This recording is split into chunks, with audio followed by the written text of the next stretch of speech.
Hello and welcome to the Ambassadors Roundtable. India seems to have hit the peak of its second wave finally. New infections are declining, but the virus is still infecting people. Cases are on the rise, not just in South Asia, but in Latin America and several other developing nations. And going by one estimate, as many as 19 countries are facing serious oxygen shortages, just like the one that India has experienced in recent weeks. The pandemic requires a global response, and that's something that we've been saying from the word go. Can countries around the world unite against this virus? How is the world looking at India's surge now? And what are the lessons that we draw from the second wave and how various countries have battled it? A special panel of guests joins us to discuss all of this and more. Let me welcome our panelists today. Barry O'Farrell, Australia's High Commissioner to India. Ritva Koukku-Ronde, Finland's Ambassador to India. Federico Salas, Mexico's Ambassador to India. And Hugo Javier Gobbi, Argentina's Ambassador to India. Welcome to all of you. Thank you. Thank you very much. High Commissioner Barry O'Farrell, in recent days, India has been reporting a significant drop in new cases, which is good news. And Australia, we know, had imposed one of the toughest travel restrictions vis-a-vis India when the cases were on the rise. When can we expect travel to resume between the two countries? Well, I'm pleased to report, Palki, and thank you for having me on, and I acknowledge my esteemed colleagues, but I'm pleased to report that flights resumed on the 15th of May. They were paused for 2 weeks, and paused for a good reason, which was that one of the key elements of Australia's success against COVID has been our quarantining of inbound passengers. And we had found in the month leading up to the start of May increased rates of infection, which not only threatened the integrity of the quarantine system, but potentially overloaded our health system. So the 2-week pause had the intended effect. It reduced infection levels across our quarantine system. Flights have resumed. We've had 4 flights out of India over the past 10 days. We've got more to come. We're prioritising the almost 1,000 people deemed to be vulnerable who are currently in India, and we're returning them home. That's very good to know. Ambassador Ritva Koukku-Ronde, you represent one of the major Nordic countries of Europe and a region with which India has stepped up its engagement with 3 virtual summits. Has the pandemic opened up more avenues of engagement with India, and what are these possible areas of cooperation that you have identified? First of all, thank you very much for including me in this panel, and welcome. I'm welcoming strongly also my colleagues here. And secondly, our sympathies and solidarity are with the people of India at this moment in their fight against a very destructive second wave of COVID-19 pandemic. Finland, together with the European Union partners, has responded to India's call for emergency aid. And now this is our joint priority, and priority in all our work actually at the moment. India is a very important partner for Finland, like the European countries in general, Nordic countries you mentioned. And we shall support each other during this pandemic. This is a global pandemic, like you mentioned already at the beginning. Thus, we need global solutions to this. And there is really no one is safe until everybody is safe. So Finland has provided India with material assistance such as oxygen cylinders and pulse oximeters. We have also channeled some 1 million euros via the Red Cross to India. Furthermore, the European Union has provided more than 100 million COVID aid to India, being one of the biggest, maybe the biggest aid provider in such assistance. Ambassador Federico Salas, besides India, another major outbreak is unfolding in South American countries like Brazil, Peru and Bolivia. And according to one assessment, South America is the only region where new infections are rising rapidly on a per capita basis. How worrying is this latest wave for Mexico and the region? Well, again, as my colleagues have said, thank you very much for including me in this panel. I think it's very important that as we look at this problem, that you get the Latin American perspective. So it's very good that you have both the Ambassador of Argentina and myself here.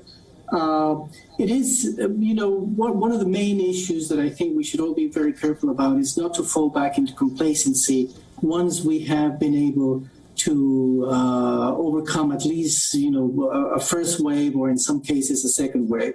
I think it's very important that we keep our guard up. And in Mexico right now, we are experiencing also a lowering of the curve in terms of new cases, in terms of death. But this is something that should not lead us to be careless about taking the proper precautions to avoid a new wave from coming up. And this is what is being the case or being experienced in other Latin American countries. So we all need to be very careful as we, try to combat new outbreaks or with new strains of the virus. Indeed. Ambassador Hugo Javier Gobbi, in recent weeks, Argentina has been reporting a spike too. As of the 23rd of May, according to the figures that I have, more than 3.5 million cases were recorded and fresh lockdown measures have been imposed until the end of this month. Do you see similarities between how the virus is behaving and surging in India and Argentina? Well, again, let me join others to say thank you for including me, and also I would like to say hello to all of my colleagues. And I think the virus, we have seen it move from one place to the other, and the crisis it impacts one country and then it goes to another. It has a kind of a uniform way of happening, and we've seen the crisis that we're seeing nowadays in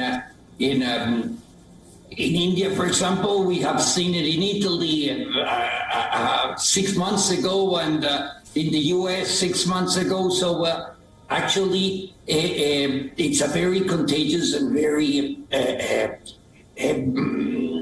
difficult disease to control. Argentina is having a very strong second wave. Argentina went into a very early, we had a very strong curfew, and that permitted us to build up our national health system. Hi, Commissioner Barry O'Farrell. Vaccine inequity has been a major subject of debate, and in the second year of the pandemic, we're seeing the impact of that. We're witnessing a clear divide between the developed and the developing world, and cases are on the decline in the richer countries where more people have been vaccinated, while the rest of the world is still struggling to contain the virus. As for vaccines, the developed world is also being accused of hoarding vaccines. Australia has welcomed America's push for patent-free vaccines, but Australia has not announced direct support for a waiver. Where does your country stand on this?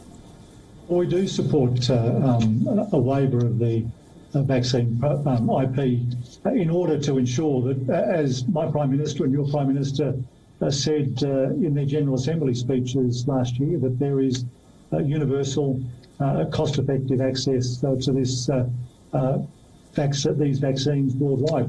The world needs to understand that unless we're able to fully vaccinate everybody, we'll be living with COVID for the rest of our lives. We may well be living with it forever anyway. But what we can be certain of is that if there's inequitable distribution of vaccines, there is going to be increasing numbers of breakouts of COVID in a range of countries, not just India, but around the world, which is going to cause ongoing disruption.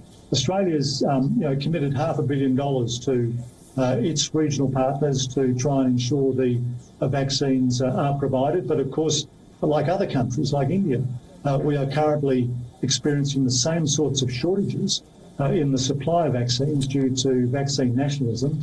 Ambassador Ritva, Koukku-Ronde, major European countries like Germany oppose the idea of a waiver, but I understand more than 400 European lawmakers have called on the bloc to back the idea, and the European Parliament has already voted in favour of patent suspensions. What is holding Europe back in this regard? Well, let me say that, Australian colleagues said, that the impact of the pandemic can only be contained by a comprehensive global response. And vaccine research and production is very distinct global effort.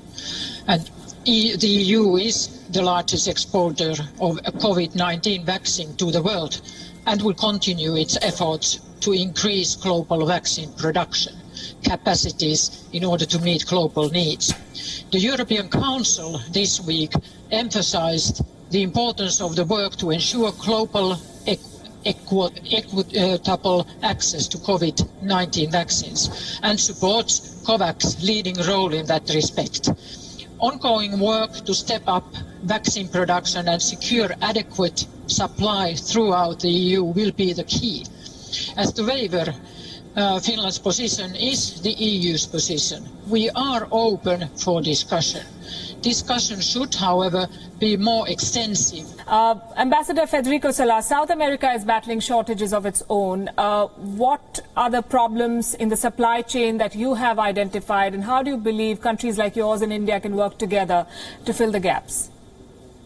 Well, we have, Mexico has been from the very beginning of the pandemic been very vocal about the issue of ensuring global, equitable, and affordable access to vaccines. Even last year in April, before the pandemic took full swing around the world, we promoted a resolution in the General Assembly of the United Nations precisely on this issue, which was overwhelmingly voted in favor. So we have been very concerned about this from the very beginning. In the recent months, we've also have had difficulties in acquiring enough vaccines that are needed for the vaccination program for the Mexican population. So far, we have about 30 million that have reached Mexico. We expect that probably in the next couple of months, something like up to 70 million. But of course, we're talking about a population of 120, so it's still not enough for the entire population to have the 2 shots in the case of those vaccines that require that. But as the ambassador of Argentina said, we are working together, Argentina and Mexico, also in producing vaccines. We're producing the AstraZeneca, such as the same one that is being produced here with the name of Covishield. And part of the idea is that not only for that production of vaccines to be shared between Mexico and Argentina, but also to provide some of it to other Latin American countries. We want to assist some of the countries that are also having difficulties in acquiring the vaccines. Very similar to what India did in terms of providing vaccines to its neighboring countries. As the ambassador of Finland said in her first remarks, is that nobody is safe until we're all safe. So we're really, we're very conscious that this is it's a policy that we should pursue in a very firm way. We have been, we were fortunate enough at the beginning also to work with India, with some of the providers of vaccines, and we got a large number of doses that we bought from the Serum Institute that came to Mexico in February. But of course, later on, it was very difficult for India to be providing vaccines, even those that had been acquired by in a commercial relation with the producers here. But one thing that we have done also in a show of solidarity with India in this situation is that some of the other part of the vaccines that we had acquired, that we had bought from India, from the Serum Institute, the president of Mexico decided in the context of the second wave that has been affecting India to donate those vaccines for use here in India, because we were aware also that there was going to be a scarcity here. Ambassador Hugo, Javier, Gobbi, this pandemic and these repeated surges are putting pressure on health systems all over the world. You said Argentina is faring very well. A report by the Bureau of Investigative Journalism claims that 19 countries face severe oxygen shortages due to the new wave of cases, and this list includes Argentina. And then we have vaccines. Do you believe that while countries are keen to appear to be doing the right thing, they're not always putting their money where their mouth is? Oh, well, how are you going to it is, of course, one would like to see a more coordinated and more more solidarity in the international field. I think that would be of great use. I think how to call it? It's a totally new problem for the world, and governments have done the best they could in very difficult circumstances. And in the case of Argentina, we're having a very severe second wave. Luckily, we took a very strong curfew that allowed us to build up our health system. And we have a pretty good vaccination program in comparison to other emerging or developing countries. Of course, the possibilities of having some difficulties in one place or another, there's always exceptions. But what I can assure you from the information we're having is that in general terms, the health system is taking care of the population. And one has to understand that it's not a picture, it's actually a film. And one has to see it, how the film ends. And then you can compare till we finish the process, and we will not exactly know in what phase we are of the disease, of the pandemic, and that's what has to be. I would take Federico's word when he said we should never be complacent, because the disease is very contagious. You know, there's a very famous Bollywood line that captures the essence of what you've just said. It says, "Picture abhi baki hai." The full story is yet to reveal itself. High Commissioner Barry O'Farrell, Australia was the first to call for an international investigation into the origins of the pandemic, and now it has called for more progress on the probe at the WHO, since the first report was inconclusive. At the same time, there is growing circumstantial evidence around the lab leak theory, and several scientists and experts are calling for more investigation into this angle. What is your assessment on the evidence that we have so far on the origins of this pandemic? Well, thanks for that, Palki. Can I just say, in response to the Argentine ambassador, COVID, the pandemic, is a film we don't want a sequel to. We want to stop it dead if we can. The call last year by Australia for a review of the World Health Organization, was logical. It was about trying to ensure that this organisation, this World Health Organization, that is so important at these times, would be fit for purpose, had learned the lessons of this current pandemic, so that the next time there was a pandemic, or the next time there was an outbreak of the same disease, it would be better able to deal with it. Yes, we've seen the first report in relation to the origins of the pandemic. That is, as you've described, a mixed report. There are other views, certainly views held by Australia, that have more to do with wet markets, animal markets, than perhaps laboratories. But the fact is, however it's caused, however it spreads, we need a fit-for-purpose World Health Organization that embraces all countries in the world and is focused, laser-like, on learning the lessons of what we've put up with for the past 12 months, so that whether you're India, whether you're Australia, whether you're Argentine or somewhere else, you know that you have access to the best possible procedures and protocols in dealing with the pandemic. It's always very frustrating when people oppose transparency. As a former politician, I always found that transparency kept governments honest. And I would have thought that when it comes to looking at all aspects of COVID-19, that we need the greatest possible transparency, and there are too many millions of deaths that attest to the reasons why we need that transparency. Couldn't agree more. Do you believe the World Health Organization, in its current setup and the rules and the exigencies that govern it, is the best place to probe the origins? Well, the World Health Organization is certainly the appropriate organisation, and like every other organisation, it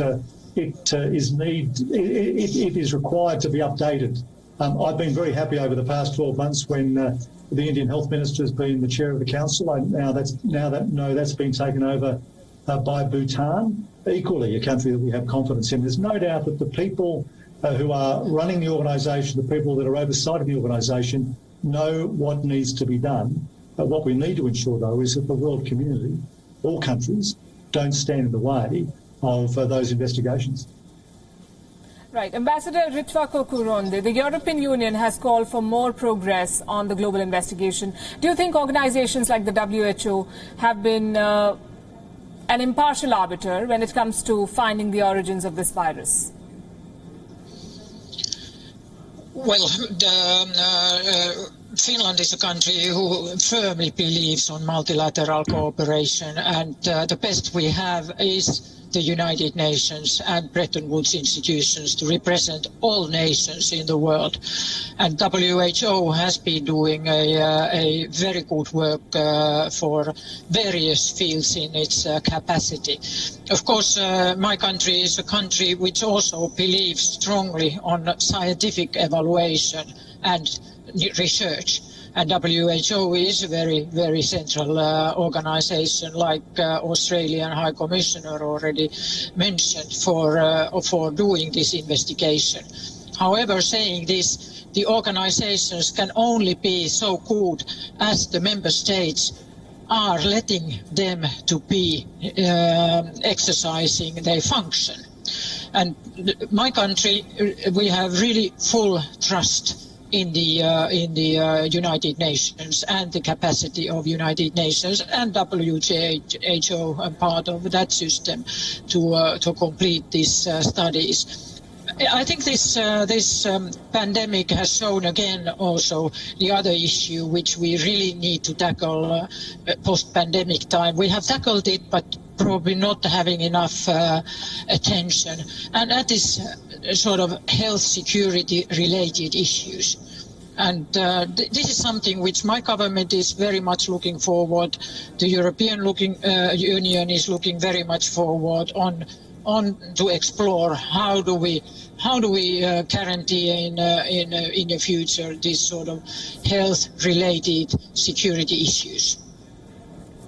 That's a very important point to focus on. Ambassador Federico Salas, China says that the probe into the origins should shift to other countries. The WHO's Director General has admitted that China has not shared the raw data that the investigation team demanded during their visit to Wuhan. What should be the next steps, according to you, in this investigation? Well, I think what's important here, and following from what my two colleagues have said, is that we can have a transparent and impartial investigation.